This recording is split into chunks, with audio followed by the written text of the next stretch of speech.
Hi, my name is Elena Bodrova, and I represent Tools of the Mind. And I want to thank you for providing me such opportunity to talk. And I have to share with you that it's the very first time in my life that I ever won lottery. So, so probably my luck is changing. Our program, Tools of the Mind, focuses on promoting self-regulation in young children. So I'll be talking about self-regulation and reflecting on the question that was raised by the panel about the seamless transition.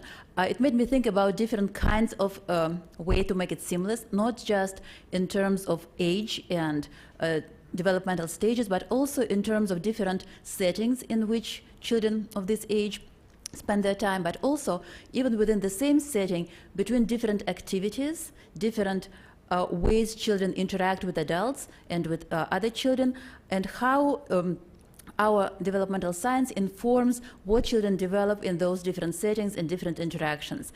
So I will focus mostly on self-regulation and also executive function, which is very the term that is used a lot now in conjunction with self-regulation. So you know that development of self-regulation has been linked to multiple positive outcomes in children, starting with school adaptation, social adjustment, and all the way to academic achievement and other positive outcomes. However, the definition of self-regulation itself remains very fuzzy. And when we talk about young children, we mostly talk about social-emotional self-regulation, although there is evidence that it is linked to cognitive self-regulation.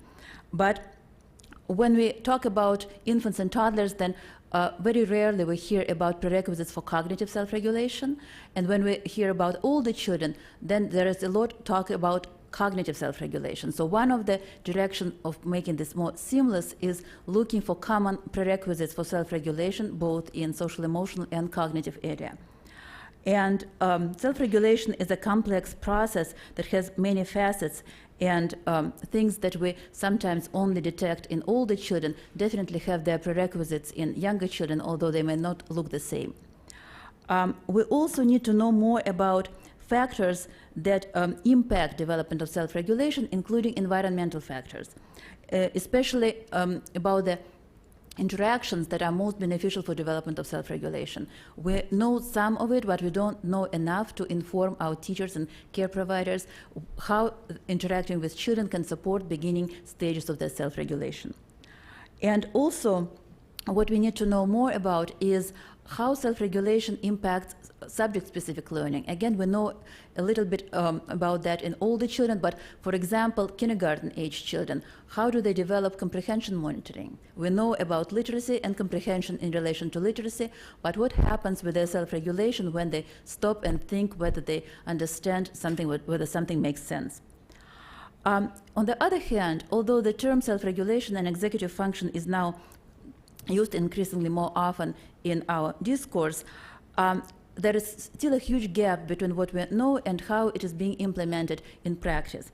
For example, when you look at early learning guidelines and compare it with standards for K-12, there are different terms being used, and there seems to be a gap between approaches to learning that appear in some documents but not in the others, and some of those so-called 21st century skills that appear in high school documents but nothing in early learning guidelines, or some indication of social emotional competences that in one way or another appear in all of the early learning guidelines, but it's very hard to find in standards for kindergarten. So what is happening with self-regulation and how continuity and seamlessness of development of self-regulation aligns with the standards is a big question. Also, what is missing is reliable assessments that can be used by classroom teachers. How do they know whether their children make progress in development of their self-regulation?